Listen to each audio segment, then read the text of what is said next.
once you reach a certain weight, we go by BMI a lot of times, so body mass index. Once you're over 35 and you cannot lose the weight yourself with health medication or program, that you usually see a doctor for, then you should at least discuss a bariatric surgery as an option and have it in mind. If your body mass index is like over 40, over 45, basically start planning for it, because once you get to those levels, it's very hard to lose on your own, and as I said, even harder to maintain that weight off. I always recommend to go to a practice that does bariatric surgery. So our practice, Ideal Body Institute, Georgia Surgicare, we do both medical, procedural, and surgical weight loss.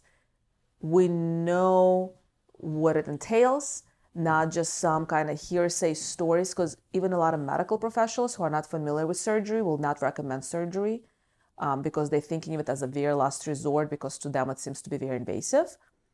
For us, we feel like bariatric surgery has less complication rates than gallbladder surgery, like that everybody gets every day in the hospital, right? So we know exactly what it's like. We know all the different options we can offer you.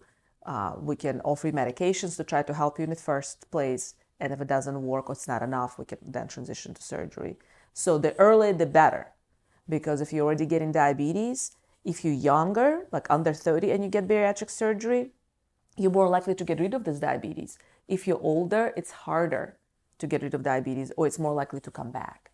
So it helps to not have complications from being, overweight and obese.